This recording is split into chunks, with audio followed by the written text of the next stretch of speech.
नमस्कार दोस्तों, स्वागत है आप सभी का आपका अपना यूट्यूब चैनल जीटीएम क्लासेस में। दोस्तों आज के इस वीडियो में 10th क्लास हिंदी का हम टॉप 100 वायरल प्रश्न करेंगे। दोस्तों इस 100 वायरल प्रश्न में से बहुत सारा प्रश्न जो होगा हिंदी के पेपर में हूबहू छपेगा, ठीक है। इसलिए दोस्तों आपसे दिल से रिक्वेस्ट है कि आप इस वीडियो के शुरू से अंत तक जरूर देखिएगा, एक भी क्वेश्चन को स्किप मत करिएगा, क्योंकि यह जो 100 प्रश्न जो सिलेक्ट किए हैं दोस्तों, काफ़ी मेहनत से हम जो वही प्रश्न सिलेक्ट किए हैं जो कि 100% आ सकता है, यानी हूबहू आ सकता है आपके पेपर में।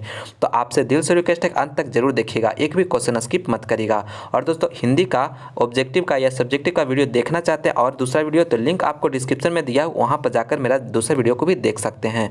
तो चलिए बिना टाइम को वेस्ट किए आज के यह शानदार वीडियो हम शुरू करते हैं। देखते हैं पहला प्रश्न, अगें का जन्म कब हुआ। दोस्तों पहला प्रश्न में पूछे थे कि अगें का जन्म हुआ वह कब हुआ, 1910 में, 1911 में, 1912 में, 1913 में। तो दोस्तों पहला प्रश्न आपसे पूछे थे कि सच्चिदानंद हीरानंद वात्स्यायन अगें का जो जन्म हुआ था दोस्तों कब हुआ था। तो दोस्तों आपको याद रखना है ऑप्शन नंबर बी इसका राइट आंसर हो जाएगा, यानी 1911 ईस्वी में इनका जन्म हुआ था, ठीक है। आप लोग याद रखिएगा दोस्तों, काफी महत्वपूर्ण प्रश्न है। और चलिए अगला प्रश्न देखते हैं। दूसरा नंबर प्रश्न में पूछा है कि दिनकर की किस कृति के लिए ज्ञानपीठ पुरस्कार मिला। दोस्तों दिनकर जी के जो है किस कृति के लिए, यानी किसकी रचना के लिए जो है ज्ञानपीठ पुरस्कार मिला था, तो उर्वशी के लिए मिला था। आप लोग याद रखिएगा ऑप्शन नंबर सी यहाँ पे बिल्कुल करेक्ट आंसर हो जाएगा।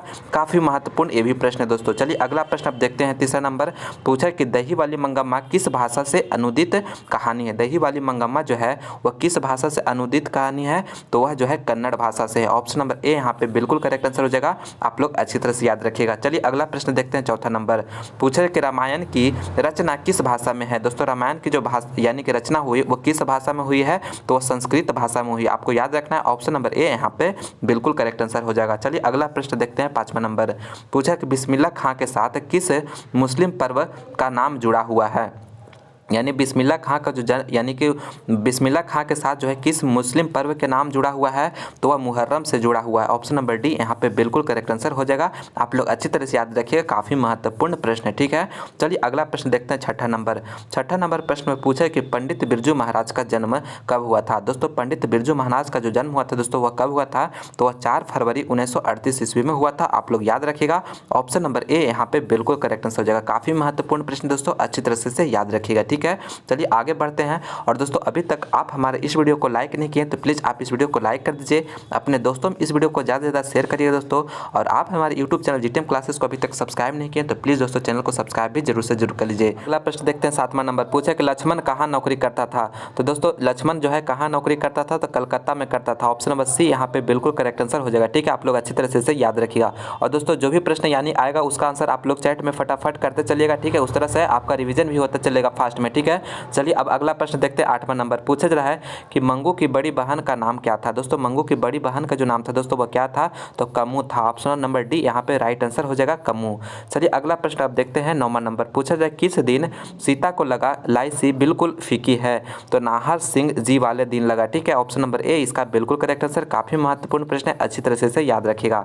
चलिए अगला प्रश्न देखते हैं। 10वां नंबर पूछे थे एस रंगराजन किस लेखक का पूरा नाम है। तो एस रंगराजन जो है किस लेखक का पूरा नाम है, तो सुजाता का। ऑप्शन नंबर ए बिल्कुल करेक्ट आंसर हो जाएगा। आप लोग याद रखिएगा, ये भी काफी महत्वपूर्ण प्रश्न है, 100% आने का चांसेस है दोस्तों, ठीक है।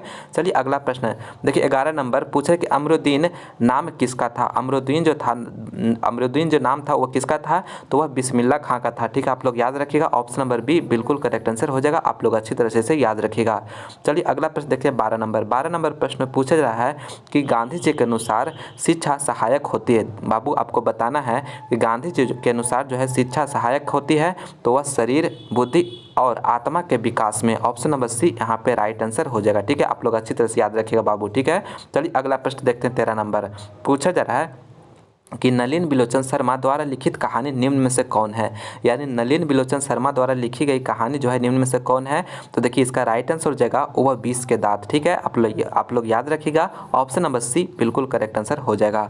चलिए अगला प्रश्न देखते हैं। 14 नंबर पूछा जाए कि अनाम दास का पोथा उपन्यास किस लेखक की कृति है। आपको बताना है दोस्तों कि अनाम दास का पोथा उपन्यास किस लेखक की कृति है, तो हजारी प्रसाद द्विवेदी की कृति है, ठीक है। यह उपन्यास इनके द्वारा लिखा गया था। ऑप्शन नंबर ए यहाँ पे राइट आंसर हो जाएगा। चलिए अगला प्रश्न देखते हैं 15 नंबर।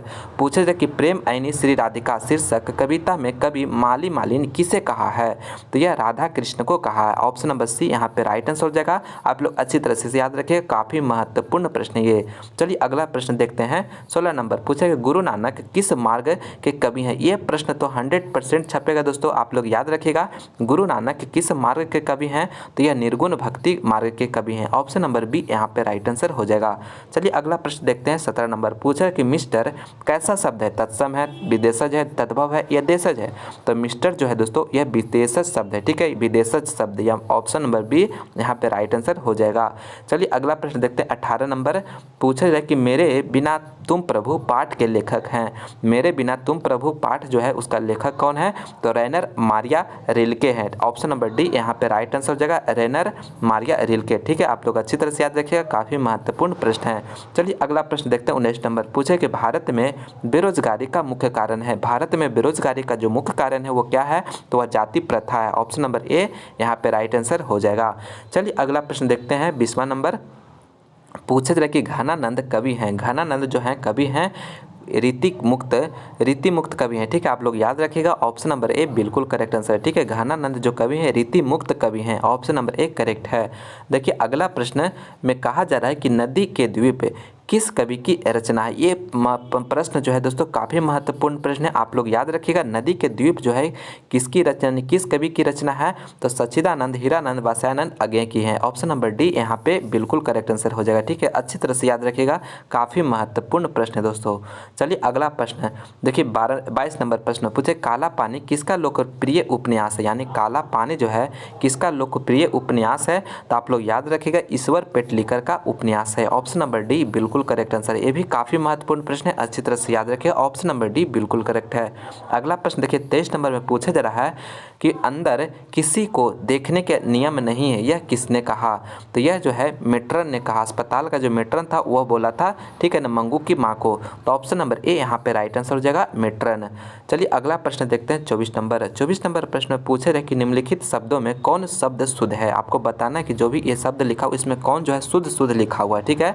तो देखिए ऑप्शन नंबर ए जो लिखा हुआ चर्मोत्कर्ष ये लिखा हुआ सही है, बाकी ये सभी जो है गलत लिखा हुआ, ठीक है। तो option number A right answer हो जाएगा।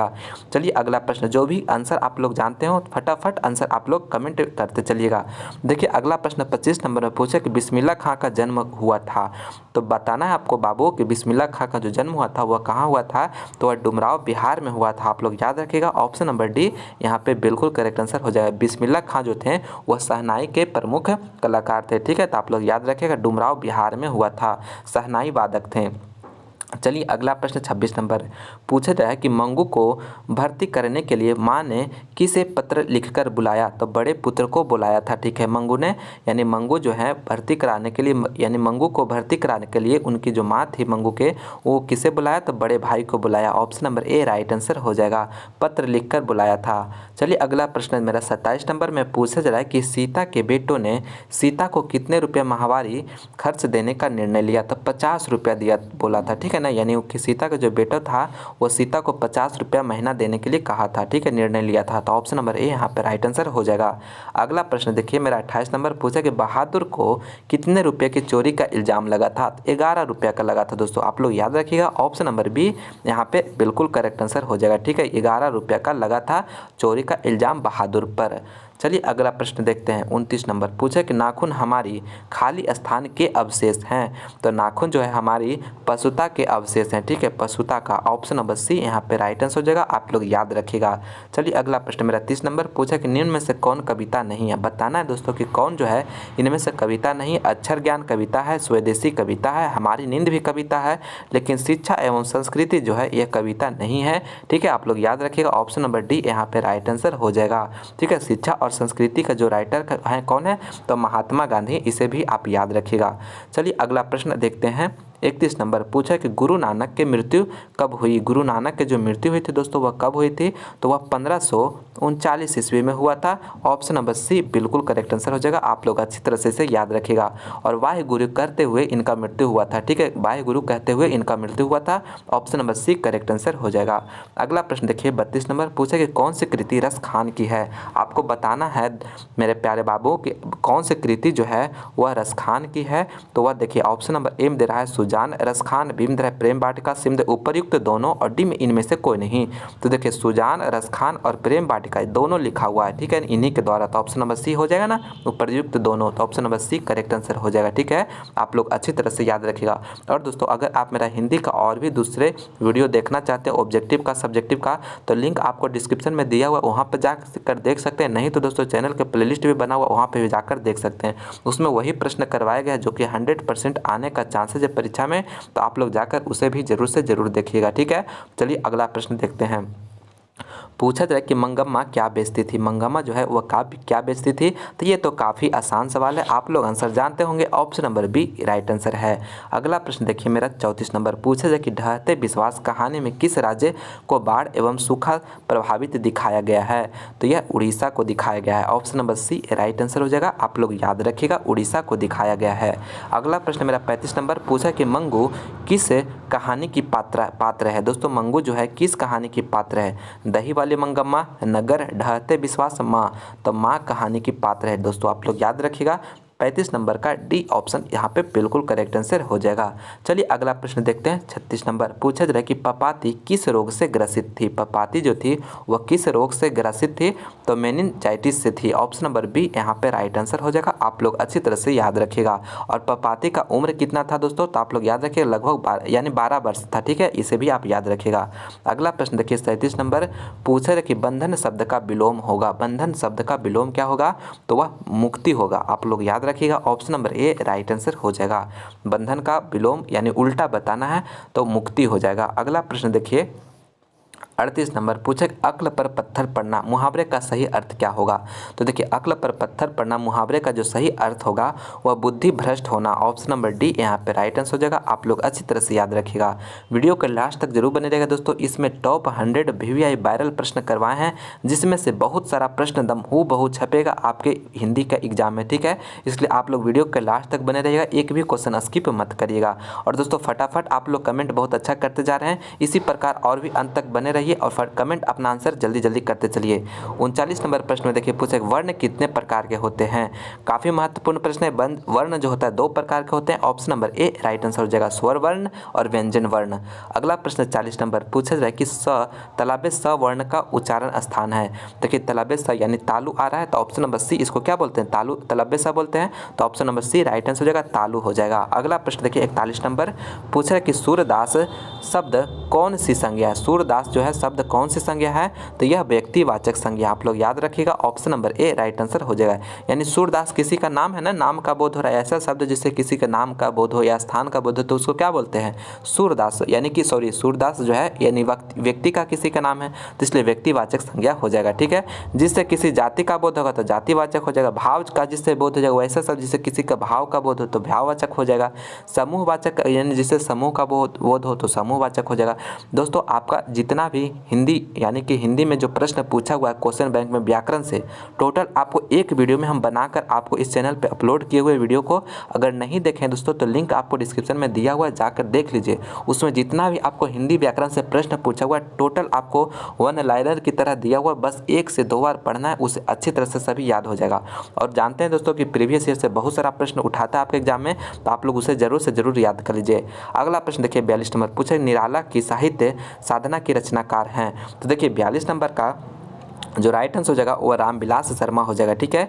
यानी कि निराला का साहित्य साधना के जो रचनाकार हैं वह क्या कौन है, तो Ramvilas Sharma. Option number D यहाँ पे राइट आंसर हो जाएगा। चलिए अगला प्रश्न 43 नंबर पूछा महात्मा गांधी के पिता का नाम क्या था। तो महात्मा गांधी के पिता जी का नाम था वो करमचंद गांधी था। Option number A right answer हो जाएगा। आप लोग याद रखिएगा।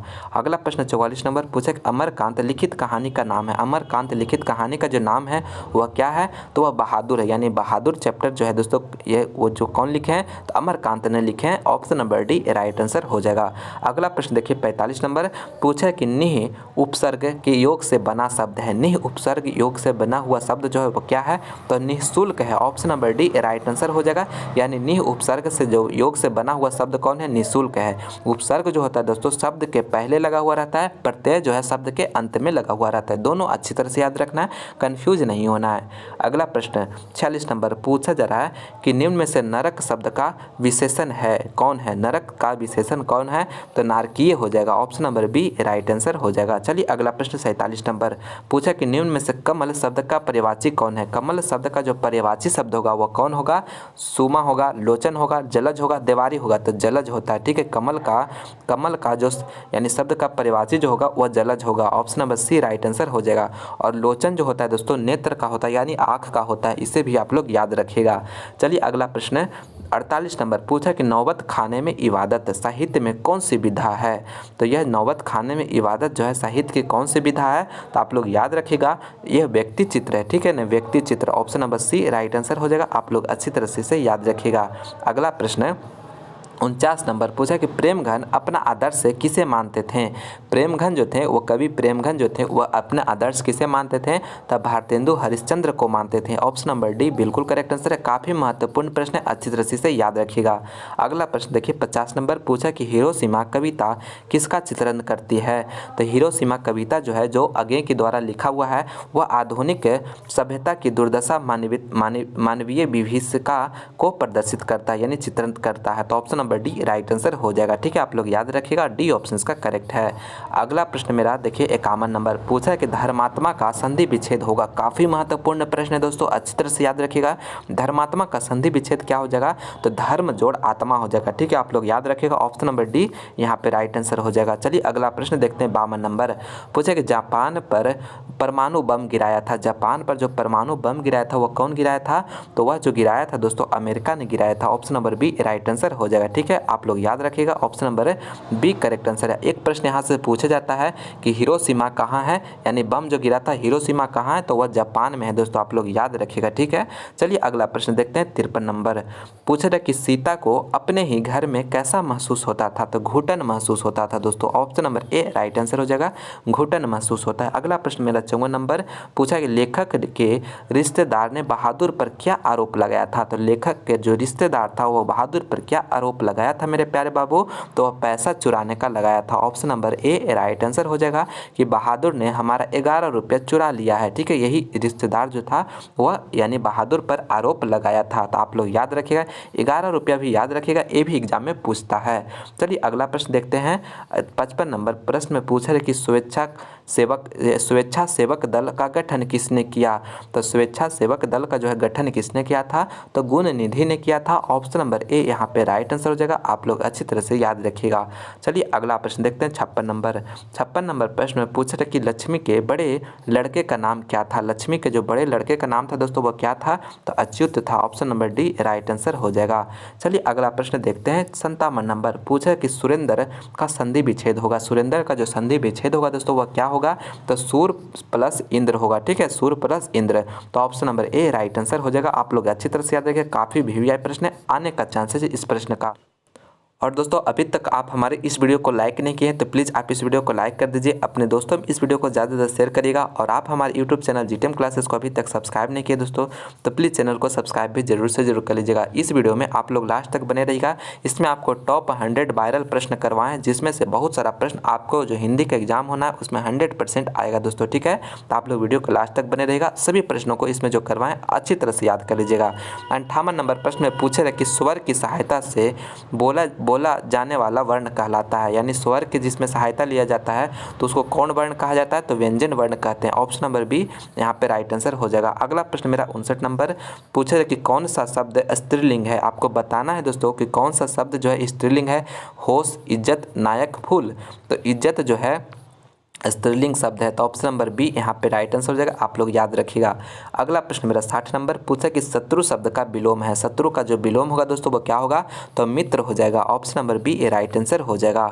अगला प्रश्न मेरा देखिए 61 नंबर पूछा कि कोशिश का पर्यायवाची शब्द है, कोशिश का जो पर्यायवाची शब्द होगा दोस्तों आपको बताना है कि क्या होगा, तो प्रयास हो जाएगा। कोशिश का पर्यायवाची शब्द क्या हो जाएगा, प्रयास, ऑप्शन नंबर डी यहाँ पे राइट आंसर हो जाएगा, आप लोग अच्छी तरह से याद रखिएगा, ठीक है। चलिए अगला प्रश्न 62 नंबर देखते हैं।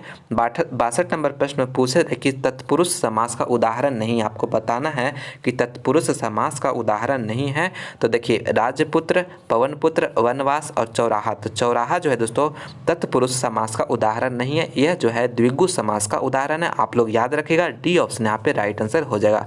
बाकी राजपुत्र, पवनपुत्र, वनवास ये सभी किसका उदाहरण है, तो तत्पुरुष समास का है, आप लोग याद रखिएगा, कोई भी एग्जाम में आपके एग्जाम में पूछ सकता है। चलिए अगला प्रश्न देखते हैं 63 नंबर पूछा जाए कि अवयवी भाव समास में खाली स्थान पद प्रधान होता है, तो अवयवी भाव समास में जो होता है दोस्तों वो पूर्व पद जो होता है प्रधान होता है, आप लोग याद रखिएगा, ए ऑप्शन यहाँ पे राइट आंसर है। दोस्तों इस वीडियो में एकदम चुनिंदा प्रश्न हम सिलेक्ट किए दोस्तों, इसमें से बहुत सारा प्रश्न हूबहू छपेगा, इसलिए जो भी प्रश्न इसमें करवाएं दोस्तों काफ़ी मेहनत से हम सिलेक्ट किए हैं, सभी को आप लोग याद कर लीजिएगा, बहुत सारा प्रश्न आपके एग्जाम में पूछा जाएगा। 64 नंबर प्रश्न देखिए पूछा है कि शुद्ध शब्द है, आपको बताना है कि शुद्ध शब्द जो है कौन है, तो देखिए ऑप्शन नंबर ए में जो अभिलाषा लिखा हुआ है यह शुद्ध शब्द है, तो ए ऑप्शन इसका राइट आंसर हो जाएगा। अगला प्रश्न देखिए 65 नंबर पूछा जाए कि वास्तविक शब्द में प्रत्यय है, तो देखिए आपको पहले बताएं कि प्रत्यय जो है शब्द के अंत में लगा हुआ रहता है, ठीक है ना, शब्द के अंत में, तो अंत में जो है कौन सा प्रत्यय इसमें लगा हुआ है, तो इक प्रत्यय लगा हुआ है, ऑप्शन नंबर बी यहाँ पे राइट आंसर हो जाएगा, आप लोग याद रखिएगा। अगला प्रश्न मेरा 66 नंबर पूछे रहे कि शंभु महाराज बिरजू महाराज के कौन थे, तो यह चाचा थे, आपको याद रखना है कौन थे, शंभु महाराज जो थे बिरजू महाराज के कौन थे, चाचा थे, option number C right answer हो जाएगा। अगला प्रश्न देखिए मेरा 67 नंबर पूछा कि विशेषण के भेद होते हैं, तो विशेषण के जो भेद होते हैं कितने होते हैं, तो वह 4 होते हैं, option number D right answer हो जाएगा, ठीक है, आप लोग अच्छी तरह से याद रखिएगा, विशेषण के कितने भेद होते हैं, तो 4 भेद होते हैं, तो डी ऑप्शन राइट आंसर है। अगला प्रश्न मेरा 68 नंबर पूछा जा रहा है कि कुंवर नारायण रचित पाठ है, कुंवर नारायण जो है रचित पाठ का नाम क्या है, तो एक वृक्ष की हत्या, ठीक है ना, ऑप्शन नंबर बी यहाँ पे राइट आंसर हो जाएगा, आप लोग अच्छी तरह से याद रखिएगा, ठीक है। अक्षर ज्ञान जो है दोस्तों अनामिका के द्वारा लिखा हुआ है, मछली जो है दोस्तों वह यानी कि विनोद कुमार शुक्ल के द्वारा लिखा हुआ है, और बहादुर जो है अमरकांत के द्वारा लिखा हुआ है, ठीक है, सभी याद रखना, सभी आपके लिए महत्वपूर्ण प्रश्न है, ठीक है। अगला प्रश्न मेरा 69 नंबर प्रश्न में पूछा है कि बुढ़ापा में कौन प्रत्यय है, तो बुढ़ापा में जो है दोस्तों वह पा प्रत्यय लगा हुआ है, आप लोग याद रखना है, ऑप्शन नंबर ए यहाँ पे राइट आंसर हो जाएगा। चलिए अगला प्रश्न देखते हैं 70 नंबर प्रश्न में पूछा जा रहा है कि ल मादामोजेल द अबिनियो किसकी कृति है, तो यह जो कृति है दोस्तों वह पिकासो की कृति है, ऑप्शन नंबर बी यहाँ पे राइट आंसर हो जाएगा, आप लोग अच्छी तरह से याद रखिएगा, ठीक है। द मादामोजेल द अबिनियो जो है कृति है वह पिकासो का है, पिकासो जो है दोस्तों एक चित्रकार है, वह इनका यह पेंटिंग का नाम है, ठीक है, तो option number B right answer हो जाएगा। अगला प्रश्न देखते हैं 71 नंबर पूछे जाए कि मछली कहानी में किस वर्ग का चित्रण है, काफ़ी महत्वपूर्ण प्रश्न दोस्तों, आप लोग अच्छी तरह से याद रखिएगा, मछली जो कहानी है वह किस प्रकार यानी किस वर्ग की कहानी का चित्रण किया हुआ है, तो निम्न मध्य वर्गीय परिवार का है, ऑप्शन नंबर सी यहाँ पे बिल्कुल करेक्ट आंसर है, सी ऑप्शन, आप लोग याद रखिएगा। चलिए अगला प्रश्न देखते हैं 72 नंबर पूछा जा रहा है कि पंडित बिरजू महाराज लखनऊ घराने की किस पीढ़ी की कलाकार हैं, तो देखिए पंडित बिरजू महाराज जो है वह लखनऊ घराने के पहला प्रश्न हो गया, ठीक है, ये महत्वपूर्ण प्रश्न है, ऐसे भी याद रखिएगा। और पूछे थे कि किस पीढ़ी के कलाकार थे, तो वह 7वीं पीढ़ी के कलाकार थे, ऑप्शन नंबर बी यहाँ पे राइट आंसर हो जाएगा, आप लोग याद रखिएगा। लखनऊ घराने के थे, ये भी आप याद रखिएगा, ये भी प्रश्न बार बार पूछा जाता है आपके एग्जाम में, तो यहाँ पे बी ऑप्शन करेक्ट हो जाएगा। अगला प्रश्न देखिए मेरा 73 नंबर पूछे थे कि निम्नलिखित में शब्दों में कौन शुद्ध है, यानी कि शब्द जो है शुद्ध लिखा हुआ है, ठीक है, तो देखिए शुद्ध शब्द जो लिखा हुआ है ऑप्शन नंबर बी लिखा हुआ है, आप लोग याद रखिएगा, बी उच्छ्वास, ठीक है ना, ऑप्शन नंबर बी लिखा हुआ सही है।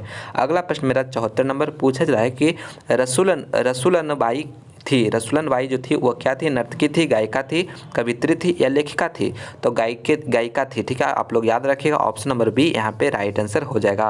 अगला प्रश्न देखिए 75 नंबर प्रश्न में पूछा जा रहा है कि बहादुर शीर्षक कहानी में किशोर कौन था, बहादुर शीर्षक जो कहानी है मेरे प्यारे बाबू उसमें किशोर जो था वह कौन था, तो वह जो था लेखक के पुत्र था, ठीक है, आप लोग याद रखिएगा, ऑप्शन नंबर ए यहाँ पे बिल्कुल करेक्ट आंसर हो जाएगा। चलिए अगला प्रश्न देखते हैं 76 नंबर पूछा जा रहा है कि बिरजू महाराज को तामिल किससे मिली। बिरजू महाराज को जो था तालीम जो है किससे, तालीम नहीं दोस्तों, तालीम जो है किससे मिला था, तो वह बाबू जी से मिला था। ऑप्शन नंबर बी यहाँ पे राइट आंसर हो जाएगा। आप लोग अच्छी तरह से याद रखिएगा। चलिए अगला प्रश्न 77 नंबर देखते हैं। पूछे जा कि बाबा साहेब भीमराव अंबेडकर का जन्म किस राज्य में हुआ था। बाबा भीमराव अंबेडकर का जो जन्म हुआ था बाबू, वह कहाँ यानी कहाँ हुआ था, किस राज्य में हुआ था। मध्य प्रदेश में, बिहार में, उत्तर प्रदेश में, बंगाल में। तो फटाफट आप लोग आंसर कमेंट करते चलिए। तो देखिए इसका राइट आंसर क्या हो जाएगा, option number A right answer हो जाएगा, मध्य प्रदेश। ठीक है, आपका आंसर ठीक है, बिल्कुल इसी तरह से देते चलिए लास्ट तक। चलिए अगला प्रश्न देखते हैं 78 नंबर। पूछे जाए इन मुसलमान हरिजन पै कोटिन हिंदू वैरिय किस कवि के लिए कहा गया। तो यह जो कहा गया है वह रस खान के द्वारा है। ऑप्शन नंबर डी यहाँ पे राइट आंसर हो गया। ठीक है, आप लोग याद रखिएगा, इन मुसलमान हरिजन पै कोटिन हिंदू वारिय किस कवि के लिए कहा गया, तो रस खान के लिए कहा गया। ऑप्शन नंबर डी करेक्ट है। अगला प्रश्न देखिए 79 नंबर। पूछे कि सुमित्रा नंदन पंत ने मिट्टी की प्रतिमा उदासीनी किसे कहा है। भारत माता को, विमाता को, मूर्ति को। तो भारत माता को कहा है। सुमित्रा नंदन पंत ने जो है मिट्टी की प्रतिमा उदासीनी किसे कहा है, तो भारत माता को कहा है। Option number A right answer हो जाएगा। अगला प्रश्न मेरा 80 नंबर। पूछा जा रहा है कि जनतंत्र का जन्म कविता के कवि हैं। काफ़ी महत्वपूर्ण प्रश्न है दोस्तों, आप लोग याद रखिएगा। जनतंत्र जन्म के कविता के जो कवि हैं वो कौन है, तो वह रामधारी सिंह दिनकर हैं। ऑप्शन नंबर डी यहाँ पे राइट आंसर हो जाएगा। आप लोग अच्छी तरह से याद रखिएगा। चलिए अगला प्रश्न 81 नंबर। पूछा कि कम खाने वाले के लिए एक शब्द है, तो वह अल्पाहारी हो जाएगा। ठीक है, आप लोग याद रखिएगा। Option number C right answer हो जाएगा। अगला प्रश्न देखिए 82 नंबर। पूछा कि अकेला दम मुहावरे का क्या अर्थ है। अकेला दम मुहावरे का जो अर्थ है वो क्या है, अकेला है। Option number D correct answer हो जाएगा। अगला प्रश्न देखिए मेरा 83 नंबर। पूछा कि द्विवेदी जी से किसने पूछा नाखून क्यों बढ़ते हैं। द्विवेदी जी यानी हजारी प्रसाद द्विवेदी जी से जो है किसने पूछा कि नाखून क्यों बढ़ते हैं, तो लड़की ने पूछा था। Option number B right answer हो जाएगा। आप लोग याद रखिएगा, काफ़ी महत्वपूर्ण प्रश्न है। अगला प्रश्न देखिए मेरा 84 नंबर। पूछा कि नागरिक लिपि शीर्षक पाठ साहित्य के कौन विधा है। यानी नागरिक लिपि जो है शीर्षक जो पाठ है दोस्तों बाबू, उसका बताना है कि उसका जो विधा है वो क्या है, तो निबंध है। आप लोग याद रखिएगा। ऑप्शन नंबर बी यहाँ पे करेक्ट आंसर हो जाएगा। ठीक है, नागरिक लिपि का जो विधा है वो क्या है, तो बी ऑप्शन करेक्ट आंसर है। दोस्तों आपका जितना भी चैप्टर पूछा हुआ है, आप यानी जितना भी चैप्टर है हिंदी में दोस्तों, सारा आपको एक वीडियो में, यानी उसका निधन यानी कि लेखक का नाम कौन है, विधा क्या है, यानी कि उसका लेखक का जन्म कब हुआ है, मृत्यु कब हुआ है, टोटल आपको एक ही वीडियो में बनाया हुआ है। अगर नहीं देखे हमारा वीडियो तो लिंक आपको डिस्क्रिप्शन में दिया, वहाँ पर जाकर देखिए। यानी उस वीडियो में से ही आपको 10 प्रश्न का यानी 10 प्रश्न से ज़्यादा प्रश्न पूछा जाएगा एक ही वीडियो में से। ठीक है, तो आप उसमें उस वीडियो को देखकर 10 से 15 मार्क्स कंफर्म कर सकते हैं। तो उसे भी आप नहीं देखें तो लिंक डिस्क्रिप्शन में दिया हुआ, जाकर जरूर से जरूर देखिएगा। चलिए अगला प्रश्न देखिए 85 नंबर। पूछ रहे कि स्वदेशी शीर्षक पाठ के रचनाकार हैं, तो यह जो है कौन है, प्रेमघन है। आप लोग याद रखिएगा। Option number D correct answer हो जाएगा। ठीक है, यानी स्वदेशी शीर्षक पाठ के जो रचनाकार हैं वो प्रेमघन हैं। अगला प्रश्न देखिए मेरा 86 नंबर प्रश्न पूछा जा रहा है कि जीत जीत मैं निरखत हूँ पाठ साहित्य के विधा है। तो जीत जीत मैं निरखत हूँ पाठ का जो विधा है वह क्या है मेरे प्यारे बाबू, तो वह साक्षात्कार है। आप लोग याद रखिएगा। Option number C right answer हो जाएगा। अगला प्रश्न मेरा 87 नंबर। पूछा जाए कि बहादुर का बाप कहाँ मारा गया था। बहादुर का जो पिता था दोस्तों, बाप था दोस्तों, वह कहाँ मारा गया था, तो वह युद्ध में मारा गया था। तो ऑप्शन नंबर एक करेक्ट आंसर हो जाएगा। और बहादुर जो था दोस्तों कहाँ का था, तो वह नेपाल का था दोस्तों। इसे भी आपको याद रखना है, काफ़ी महत्वपूर्ण प्रश्न है, एग्जाम में पूछा जाता है। और बहादुर को जो है कौन लेकर आता है लेखक के घर में, तो बहादुर जो है वो बहादुर को जो है लेखक के साला जो है वो लेकर आता है घर में। तो ये सभी प्रश्न जो है काफ़ी महत्वपूर्ण प्रश्न है, आपको सभी को याद रखना है, सभी हम आपको बताते चल रहे हैं। चलिए अगला प्रश्न देखते हैं 88 नंबर। पूछा जा रहा है कि बहुब्रीहि समास में पूर्व पद प्रधान होता है, उत्तर पद प्रधान होता है, दोनों पद प्रधान होता है और कोई पद प्रधान नहीं होता है। तो देखिए बहुब्रीहि समास में होता है ना बाबू, वो कोई भी पद प्रधान नहीं होता है। ठीक है, आप लोग याद रखिएगा। ऑप्शन नंबर डी यहाँ पे करेक्ट आंसर हो जाएगा। ठीक है, यानी बहुब्रीहि समास में कोई भी पद प्रधान नहीं होता है। इसमें ना होता है कि एक अलग से अर्थ निकल जाता है, जैसे दशानन, तो दशानन किसको कहते हैं, रावण को कहते हैं। तो ये हो जाता है बहुब्रीहि समास। ठीक है, तो आप लोग याद रखिएगा। पूर्व पद प्रधान किस में होता है, तो अवयवी भाव में होता है। ठीक है, आप लोग याद रखिएगा। और दोनों पद प्रधान किस में होता है, तो द्वंद्व समास में होता है, इसे भी आप लोग याद रखिएगा। चलिए अगला प्रश्न देखते हैं। 89 नंबर पूछे कि अमरकांत का जन्म हुआ था, यानी अमरकांत का जो जन्म हुआ था मेरे प्यारे बाबू आपको बताना है कब हुआ था। तो अमरकांत का जो जन्म हुआ था 1925 ईस्वी में हुआ था। ऑप्शन नंबर बी यहाँ पे राइट आंसर हो जाएगा। ठीक है, आप लोग याद रखिएगा। अमरकांत जो है वह किस चैप्टर को लिखे हैं, आप लोग कमेंट करके बताइए तो जल्दी से। यानी अमरकांत जो है वो किस चैप्टर के लिखे हैं, ठीक है, आप लोग कमेंट करके बताइएगा। आपका आंसर का हमें कमेंट का इंतजार रहेगा। ठीक है, चलिए अगला प्रश्न देखते हैं। 90 नंबर पूछा जा रहा है कि बुद्धिज्म एवं कम्युनिज्म के लेखक हैं। काफ़ी महत्वपूर्ण प्रश्न है, यानी जो बुद्धिज्म एवं कम्युनिज्म के लेखक का नाम जो है वो कौन है, यानी कि कौन लिखे हैं, तो भीमराव अंबेडकर ने लिखे हैं। Option number C right answer है। काफ़ी महत्वपूर्ण प्रश्न है, अच्छी तरह से याद रखिएगा। अगला प्रश्न देखिए मेरा 91 नंबर पूछ रहे कि संख्यावाचक विशेषण है थोड़ा, काला, तीन या अधिक। तो तीन जो है यह संख्यावाचक विशेषण है, तो option number C correct answer हो जाएगा। विशेषण का कितना भेद होता है, तो 4 भेद होता है, आपको पहले हम करवाएं, याद रखिएगा। तो संख्यावाचक विशेषण का उदाहरण हो गया 3। अगला प्रश्न देखिए 92 नंबर पूछे कि नानकाना साहब का संबंध है। नानकाना साहब का जो संबंध है वह किससे है, गुरु नानक से, रस खान से, प्रेम खान से, घनानंद से। तो गुरु नानक से है। ऑप्शन नंबर ए है राइट आंसर, जो आप लोग अच्छी तरह से याद रखिएगा। अगला प्रश्न देखिए 93 नंबर पूछा कि किशोर से मार खाने के बाद बहादुर, किशोर से मार खाने के बाद बहादुर जो है एक चुपचाप एक कोने से जाकर खड़ा हो जाता है। ठीक है, तो option number C right answer हो जाएगा।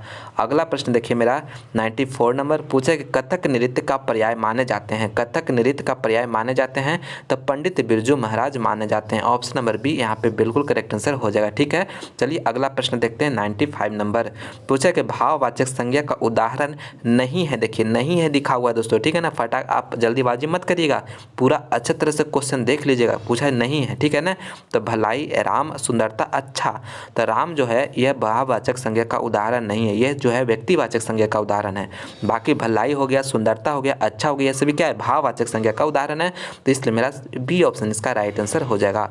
अगला प्रश्न देखिए 96 नंबर पूछा जा रहा है कि जीत जीत मैं निरखत हूँ पाठ का केंद्र में है, पाठ के केंद्र में है। तो यह जीत जीत मैं निरखत हूँ यह किसके बारे में लिखा हुआ है, तो यह बिरजू महाराज के बारे में लिखा हुआ है। Option number C right answer हो जाएगा। अगला प्रश्न मेरा 97 नंबर पूछा है कि अगे ने सूत्रपात किया, यानी अगे जो सच्चिदानंद हीरानंद वात्स्यायन ने आगे जो थे वह सूत्रपात किया, तो वह जो किए हैं वह प्रयोगवाद का किए हैं। Option number C right answer हो जाएगा, आप लोग अच्छी तरह से याद रखिएगा। अगला प्रश्न मेरा 98 नंबर पूछा है कि पंडित बिरजू महाराज को गांडा बांधा। पंडित बिरजू महाराज को गंडा जो था वो कौन बांधे थे, तो पिताजी ने बांधे थे। Option number A right answer हो जाएगा, आप लोग याद रखिएगा, काफी महत्वपूर्ण प्रश्न है, ए ऑप्शन करेक्ट है।